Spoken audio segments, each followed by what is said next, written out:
Olá, tudo bem com vocês? Para quem não me conhece, meu nome é Miriam Sanome, eu tenho um ateliê de encadernação artesanal em Curitiba, Paraná, e trabalho com isso desde 2007, né? E hoje eu vim inaugurar um novo quadro aqui no meu canal, tá? Que se chama Chá com a Mi.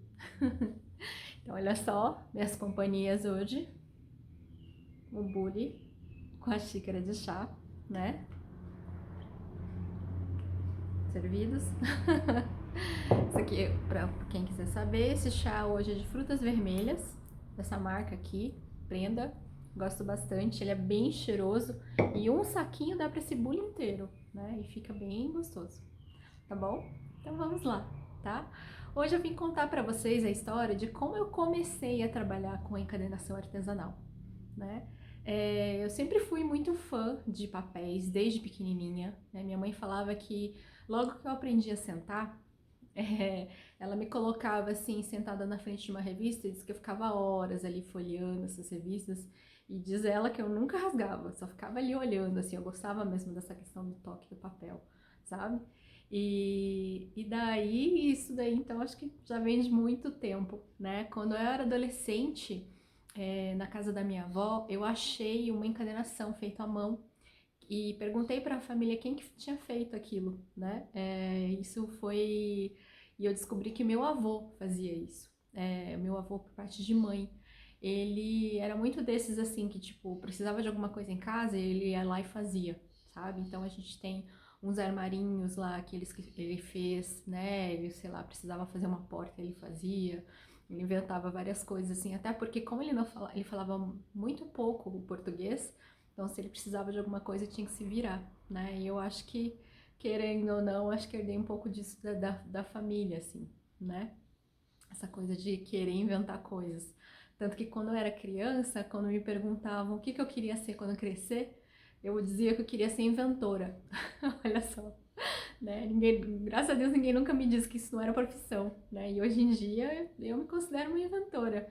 Inventora de coisa, inventora de moda, inventora de projetos, né? E hoje em dia só voltado mais para a questão do papel, né? Então, mas aí, voltando, como é que eu conheci a encadernação artesanal, né? Como eu disse para vocês, eu achei esse livro, mas não, isso não tinha nome, né? Era um negócio feito para o meu avô. Então é o seguinte, eu fiz faculdade de arquitetura e urbanismo em Londrina, na UEL, e logo depois que me formei, eu resolvi vir para Curitiba, né? Na época eu era apaixonada por urbanismo e todos os meus professores falavam: "Ah, se você quer trabalhar com urbanismo, vai para Curitiba. Se você quer urbanismo, vai para Curitiba", né? Só que daí chegando aqui eu vi que não era uma coisa tão simples assim, vai para Curitiba e daí, né? Cheguei a entrar em contato com muitos escritórios, né? E nenhum deles me respondeu. E aí eu fui começando a ver que existe uma coisa muito difícil, né, para quem é de fora aqui, para chegar no mercado de Curitiba e ser inserido aqui sem conhecer ninguém, né? Mas enfim, aí enquanto eu não conseguia um trabalho específico nessa área, né? Fui fazendo uma coisa ou outra, tal, fui conhecendo algumas pessoas e resolvi também fazer a faculdade de Belas Artes. A escola se chama EMBAP, ela não existe mais porque ela foi integrada a outras faculdades de arte aqui em Curitiba, né? Mas a EMBAP, que era a Escola de Música e Belas Artes do Paraná, né? Na época eu me inscrevi no curso de licenciatura em desenho. Então olha só, né? Eu que na época nunca tinha pensado em ser professora na minha vida. E foi uma coisa engraçada, assim, porque o currículo da EMBAP de licenciatura, né, ele era formado em duas partes, em dois blocos bem claros, assim. No primeiro, era um curso de 4 anos noturno, né, então foi legal porque eu poderia trabalhar durante o dia e à noite estudava, né, e daí aconteceu o seguinte, nos 2 primeiros anos era toda a prática artística, e a parte prática artística era uma coisa que eu sentia muita falta de não ter tido na faculdade de arquitetura, né, então eu me diverti um monte, assim, porque tive aulas de pintura, de desenho, né? Apesar da faculdade ser específica de desenho, a gente teve contato com todas as artes. Então, pintura, desenho, escultura, né? Muitas aulas que tinham a ver com essa questão de composição visual, história da arte. E fiquei extremamente apaixonada por essa área, né? E daí, os 2 primeiros anos foram só voltados praticamente tudo para tudo isso. Ah, sim, desenho geométrico, né? Claro, isso eu sempre gostei. E daí, quando eu passei para o terceiro ano, começaram as matérias de didática, né? Que eram específicas para a formação de professor. E quando começou essas aulas, né, eu olhei tudo aquilo e ficava pensando, ai, mas eu não quero ser professora, o que eu vou fazer aqui? E na mesma época, nesse mesmo ano, quando eu entrei pro terceiro ano, a Belas Artes abriu um curso de especialização em História da Arte. E eu estava tão apaixonada por tudo isso, né, por essa área, essa veia artística, que eu resolvi fazer uma pós nisso, né? E daí fui levando as aulas da graduação mais ou menos assim, mas dando um enfoque maior na parte da pós-graduação, que era uma coisa que realmente me deixou muito encantada, né? E eu estudei bastante e inclusive na minha monografia tirei 10, que foi um negócio muito, muito gostoso mesmo de fazer, sabe? E a professora que foi minha orientadora até me convidou para fazer um mestrado na USP na época, né? Felizmente por questões da vida mesmo, acabei não indo para lá e não segui essa carreira acadêmica, né? Mas aí voltando, no terceiro ano eu tive uma matéria, né? Como eu disse para vocês, levei as matérias todas mais ou menos, mas teve uma especificamente que se chamava técnicas industriais. E nessa matéria de técnicas industriais, que o currículo era muito, gente, muito, muito antigo, né? Meio que a professora tinha liberdade para fazer o que ela quisesse, assim, porque tudo a gente teria como encaixar dentro de técnicas industriais, né? E ela resolveu dar uma aula que era de encadernação, porque ela era muito apaixonada por isso. O nome da professora era Vivian, né? E a Vivian era extremamente apaixonada por encadernação e ela me mostrou isso, né? Aliás, nos mostrou isso, sabe? E só para contar para vocês o impacto dessa aula que eu lembro até hoje, a gente, não sei se vocês conhecem, mas a antiga Belas Artes, porque essa sede ela está fechada, né? Foi fechada para reforma e não é possível mais entrar lá. Mas essa sede, ela fica na rua Emiliano Perneta, bem no centro aqui em Curitiba, né? Era um prédio super antigo, histórico inclusive, né? E as aulas que eu tinha com a professora Vivian eram no sótão desse espaço, né? Então imagina, olha a cena, né? A gente tinha que subir por uma escada super estreita, a gente chegava assim, eu lembro dos degraus faziam barulho, assim, porque não parecia um negócio muito seguro, sabe? Tanto que a gente tinha que rezar para não chover, porque nessa sala, como ela ficava bem na parte de cima do prédio, né? A gente até via o telhadinho ali por cima.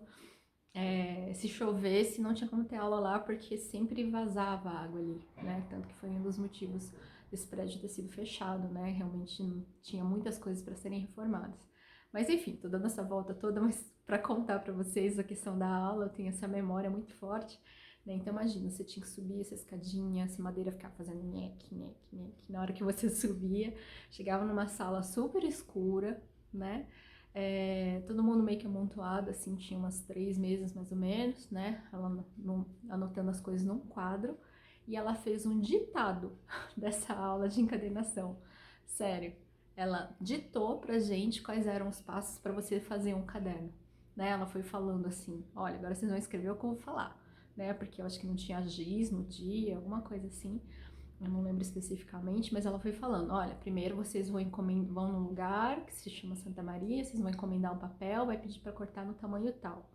Aí vocês vão pegar essa folha, vão dobrar ao meio, vão fazer não sei o quê. Ou vão fazer um gabarito, e é assim, assim, assim que se faz um gabarito. E vocês vão achar alguma ferramenta para fazer um furo. E daí a costura vai ser feita de tal forma. Gente, foi falando. E daí eu fui anotando e fui escrevendo isso, tá? E nessa hora, sério, né? Se fosse, né? Como todas as outras pessoas que estavam ali na sala, né? Era uma turma de mais ou menos 20 alunos. Todo mundo encarou aquilo como mais uma aula, porque infelizmente, né? Essa questão de uma escola, universidade estadual, é uma coisa muito precária muitas vezes, né? Então todo mundo está acostumado com essa precariedade nas aulas, né? Sério, aquilo tudo, ela falando como é que se fazia, eu sou uma pessoa muito visual, né? Então, e muito imaginativa, assim. Então, na hora que ela foi falando como fazer, eu já fui vendo esse caderno ficando pronto na minha frente. E foi uma coisa muito mágica, assim, sabe? Aquela coisa de você ver uma luzinha se acendendo aqui na tua cabeça e pensando assim, nossa, é isso que eu quero pra minha vida, né? Na época, como eu disse pra vocês, eu estava formada em arquitetura, querendo trabalhar com urbanismo, mas não conseguia. E estava fazendo alguns projetos mesmo de arquitetônicos, né? Mas não estava muito feliz.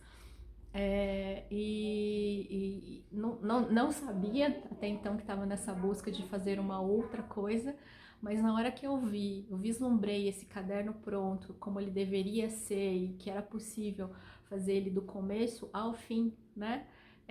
Para mim foi uma coisa incrível, tá? Foi uma coisa incrível e que eu me apaixonei e comecei a pesquisar sobre, né? Saí daquela aula enlouquecida. Já fui, encomendei um monte de papel, fiz muitos cadernos, né? Tanto que a avaliação do bimestre para essa matéria era a gente apresentar vários caderninhos no final, né? E eu fiz vários testes, né? Até chegar num ponto que eu achei legal e apresentei para ela, para o trabalho. Claro, tirei uma nota muito boa, né? E vou mostrar para vocês o primeiro que eu fiz de lombada quadrada, né? Muita gente que já veio no ateliê já conhece, já viu ele de pertinho. Olha só, né? Isso aqui é um papel que vendia nas lojas americanas, tá? Não sei se vocês vão conseguir ver. Ele tem uma textura, ele tem essa cara aqui de papel reciclado, né? E era vendido em pacotinhos com 100 folhas, assim. Então ele vinha tudo misturado, né? Então o que que eu fazia, né? A pessoa gosta de um pouco de ordem, digamos assim, comprava vários pacotes para ter um número exato de folhas para fazer esse tipo de composição aqui, né? E fiz esse caderno, olha só, lombada quadrada, né? E ele tem muitos erros, mas olha, para ele chegar nesse formato que ele tá aqui hoje, né? Eu refiz ele 4 vezes para apresentar para a matéria, né? Só para vocês terem ideia dessa questão. Então, por exemplo, né? Ó, ele tá rasgado aqui, porque ele tem um problema estrutural mesmo, que na época eu não sabia que existia esse tipo de problema, né? Hoje em dia, sim, eu sei, inclusive passo para meus alunos, né? Mas ainda assim, né? Eu achei ele muito bonito nessa questão da composição das cores, certo?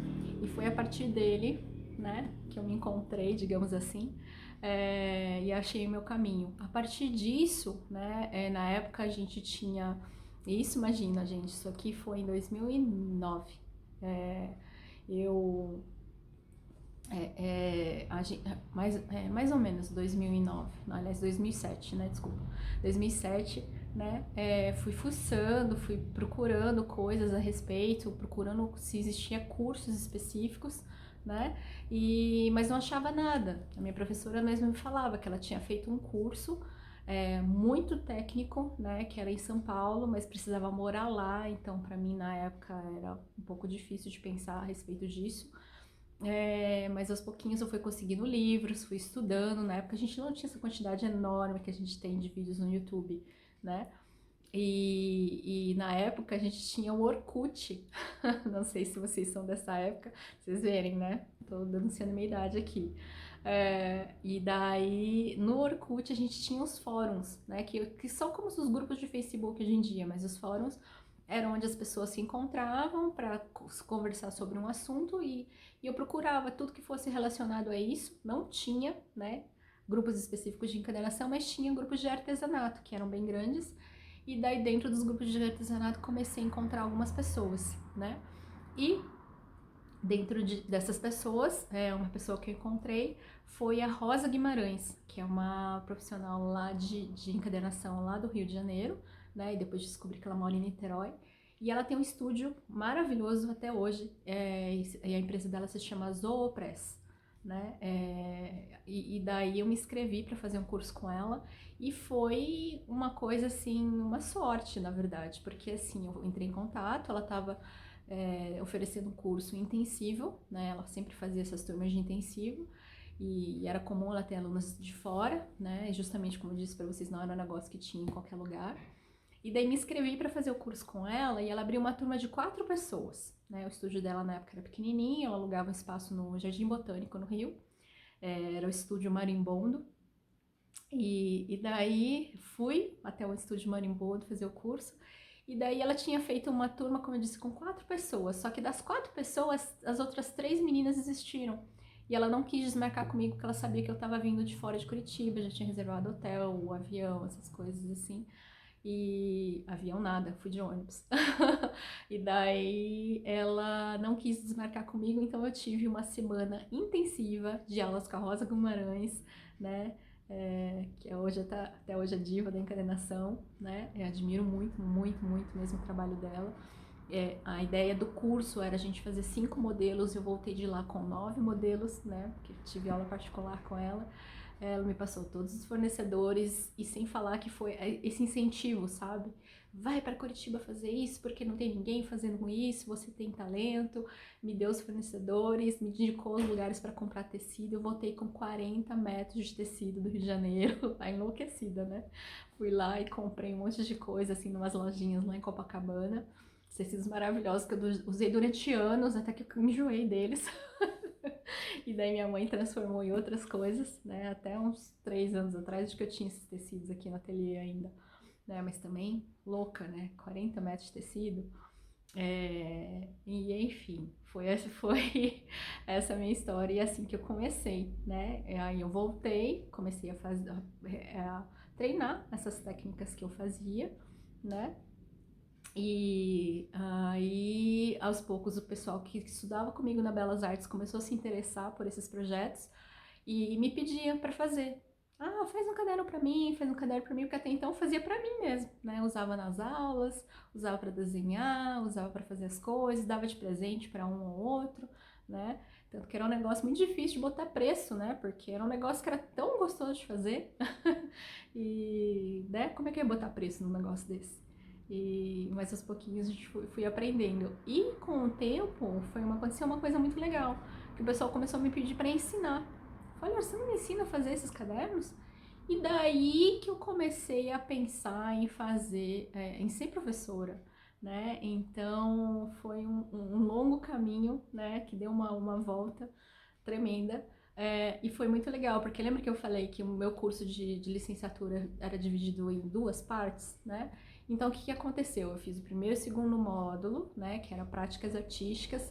Eu parei no terceiro para poder fazer a pós. No ano seguinte, eu tentei voltar, não consegui porque era para fazer a monografia da pós, né? Eu fiz a monografia e daí fiz esse intervalo, digamos, da graduação de 2 anos, né? Vou tomar um chazinho. E, depois depois que eu terminei a pós, eu voltei para a graduação, porque daí já estava sentindo essa necessidade de ter uma noção um pouco melhor de didática, de como fazer uma boa aula, de como montar uma aula, né? E daí eu finalizei o curso, né, de licenciatura em desenho. Fiz o terceiro e o 4º ano, fiz todas as disciplinas de didática, estágio e descobri que realmente era um negócio que eu gostava, né? Essa coisa de dar aula. E foi muito engraçado conversando com uma amiga minha, da época da faculdade de arquitetura, que contando essa experiência toda para ela, dizendo que o quão apaixonada eu estava por dar aula também, né, além da encadernação em si.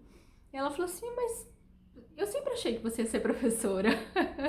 Você gosta dessa coisa detalhada, ou você gosta dessa conexão com pessoas, então eu achei mesmo que ia ser um caminho natural para você. E é engraçado, né, porque eu não via isso até então, né? E realmente eu tenho levado essas 2 coisas em paralelo desde então, né?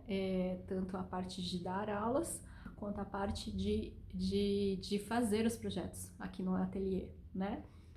Esse cenário que eu tô aqui, não é bem um cenário, né? Porque é a estante que eu tenho aqui no ateliê mesmo, são os projetos aqui que a gente tem em exposição, tá? Enfim, é só uma amostra das coisas que eu já fiz. Eu tenho muita coisa que eu, né, muito modelo que eu nem tenho aqui, porque fui fazendo e vendendo. Às vezes vêm uns amigos meus que falam, ah, preciso de um presente, cata aqui na estante, fala, ah, vê aí um preço para esse projeto. Depois você faz outro quando você tiver tempo, mas minha mente criativa nem sempre tem tempo, né? Porque cada hora tá inventando um negócio diferente. Mas é isso, gente. Essa volta toda, né? Não sei se deu para entender direitinho, mas a ideia era contar um pouquinho da minha história para vocês, para que para que vocês tenham essa consciência de ficar aberto, né, para aquilo que pode acontecer na vida, porque de repente, às vezes as coisas vêm assim sem você menos esperar, né, sem planejamento e as coisas vão acontecendo, mas você tem que estar disposto e ter uma abertura suficiente para poder ver isso como uma oportunidade, né. Independente se o caminho é encadernação artesanal ou trabalhar com papel, sei lá, se você, talvez você goste de outra coisa, de trabalhar com tecido, fazer crochê, sei lá, qualquer outra coisa artesanal, né? Eu acho que isso está tendo uma força muito grande, né? No Brasil, principalmente, esse é um negócio que está movimentando muito, né? O país, principalmente agora nessa época de pandemia que a gente está vivendo ainda, né? Querendo ou não, as pessoas buscaram isso como fonte de renda. Antes era um negócio esporádico e hoje em dia tem sustentado muitas famílias, e falo com muito orgulho que eu vivo disso hoje, né? E sempre, né? Desde que me propus a fazer esse caminho, tá bom? Então, que sirva de um pouco de inspiração, né? Desculpa esse desejo grandioso, mas a intenção realmente foi essa, sabe? De contar um pouquinho da minha história para vocês, nesse sentido, de fazer alguém ter um pouco mais de força para escolher o seu próprio caminho, tá bom? Um beijo e até a próxima!